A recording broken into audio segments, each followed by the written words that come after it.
Hello mga bakla! At dahil nga nag-Holy Week, syempre nagbagyo tayo at hindi ko rin malaman kung bakit nga ba kami nakipagsabayan sa Holy Week. Nakakainis!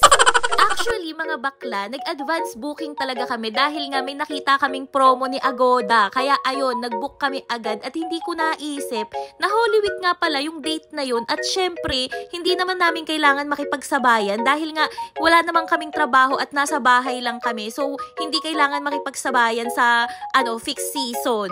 What I mean mga bakla is hindi naman kami nangangamuhan or wala namang oras yung pasok namin dahil hawak namin ang oras namin as a online seller. Huy! Pero dahil nga nandito na tayo, anong gagawin ate ko? Syempre, kakain na lang tayo.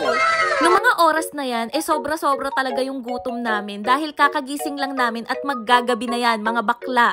Gabi kasi kami bumiyahe from Quezon City to Baguio City is dumating kami 7 AM ng umaga and buong biyahe namin is hindi kami kumain at nagkape lang kami.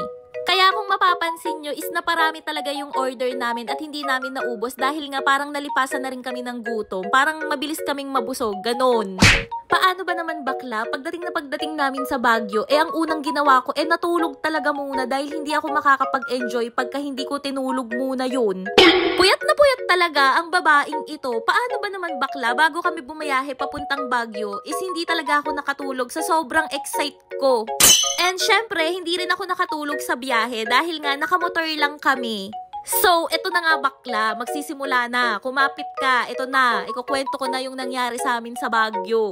After nga namin kumain, naghanap nga kami ng hotel or transient na pwedeng lipatan. Okay naman sana yung nabook namin sa Agoda kasi 'di ba, affordable price. So what do you expect? Pero wala naman talagang problema sa higaan, sa CR. Pero ang naging problema kasi talaga sa akin is yung highway. Katabi lang siya ng highway. So rinig na rinig yung dumadaan ng mga sasakyan. And yeah, maarte na kung maarte pero hindi talaga ako comfortable. Sa dami nga ng hotel and transient na pinuntahan namin, ito nga yung hotel na merong available na room. At dito na nga nagsimula ang pangalawang puyat namin sa Baguio. O, 'di ba? Sa itsura pa lang bakla, kailangan ko pa bang magsalita? Ikukwento ko pa ba? Isipin mo bakla, may pintuan sa bandang ulunan mo, makakapagpahinga ka ba pag ganun? So, eto na nga, kumapit ka, ikukwento ko na. Sa sobrang desperate ko nga makahanap ng hotel na tahimik para mas makapagpahinga kami ng maayos dahil nga sobrang sensitive ko talaga sa ingay lalo na pag natutulog. At hindi ko na nga rin na-notice yung pintuan sa bandang bed kasi nga ang mindset ko lang is makapagpahinga at makatulog na walang dumadaan na sasakyan or truck, ganun. Ano ko, hams? Pagkatapos nga namin mag-night market, pumunta na nga kami sa unang transient namin para kunin yung mga gamit namin at ilipat sa hotel na binook namin, yung creepy. Huy! Paano ba naman kasi bakla, nung chinecheck pa lang namin siya, hindi naman siya mabigat at wala talagang kakaiba, pero nung pagdating namin doon at nailipat na namin yung gamit namin, unang pag-upo ko pa lang sa bed, may kakaiba na akong naramdaman, as in, ang bigat talaga sa pakiramdam, as in, may something talaga na parang may nagbabantay sa inyo, ganun, yung bawat galaw nyo. So, fast forward mga bakla, 3 AM na nga kami nakatulog nung mga time na yon, then 5 AM nagising kami dahil ginising ako ng asawa ko at sabi niya mabigat nga daw ang pakiramdam niya na parang lalagnatin daw siya. Kaya eto na nga, umagang-umaga naggala na lang kami. 2 oras lang yung tulog namin. Yung kala mong mas makakapagpahinga ka, hindi ka pala mas lalong makakapagpahinga. So, ayun na nga, nagsayang lang kami ng pera para sa hotel. Huy, naku, wag nyo kaming gagayahin talaga. Hotel gaming talaga ang ginawa namin sa Baguio. And of course, road trip malala talaga dahil ayaw namin magstay sa mga hotel na binook namin. Kaya talaga, lesson learned talaga, wag talagang magtipid sa hotel. So, next time, yung pinakamahal talaga yung ibubuk namin. Kala mo talaga, itong mga pulubing to, nakagala na naman. Kahit mga pagod at puyat pa ang mga person na to, aakyat tayo ng La Trinidad Benguet. Alam nyo kung bakit? Dahil nga mga titos at tita na kami, ayaw na namin ng kaingayan at karamihan ng tao. Huy, ano daw? Hindi, ganito kasi. Ayaw na namin pumunta sa mga tourist spot dahil ayaw namin makipagsabayan sa mga turista. Ganun. Dahil hindi mo rin naman ma-enjoy yung isang lugar pagka sobrang crowded na. 'Di ba? Gets nyo ba?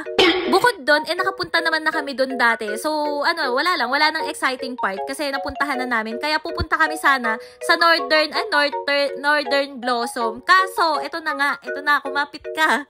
Kaso nga lang mga bakla, kahit pala napakataas netong nilakbay namin, napakarami pa rin palang turista. Kaya umalis na naman kami at naghanap kami ng magandang spot at sobrang priceless nung nakita namin. Mga introvert kasi kaming mga tao, kaya umiiwas kami sa mga tao. Tangin.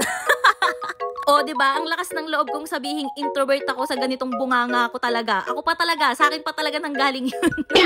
Hindi ko natuloy nasabi yung kinain naming pansit at yung kanin, bading. Sobrang sarap ng kanin dito, parang may magic. Mas masarap pa siya sa sa Japanese rice tsaka sa coco pandan. Grabe, sobrang sarap ng kanin, panalo. Pababa na nga kami ng Baguio at kukunin namin yung mga gamit namin sa hotel dahil hindi na talaga namin kayang mag-stay pa ng another night or another day. Nung mga oras na to, mga bakla, ang nararamdaman ko talaga, puyat, antok, pagod, sakit ng balakang, as in, sobrang sakit talaga. Dahil pagod na pagod talaga kami, kakabiyahe, kakahanap ng hotel. Pero, ayun, ending, hindi ko pa rin talaga kayang matulog or magpahinga sa hotel na yon. Kaya, ang gagawin namin, kahit puyat na puyat kami, bababa na lang kami ng La Union. Bababa na kami, aalis na kami dito. Ang tawag sa ginawa namin, power trip. Kaya sa La Union naman ako mag-iinarte. Bye, guys!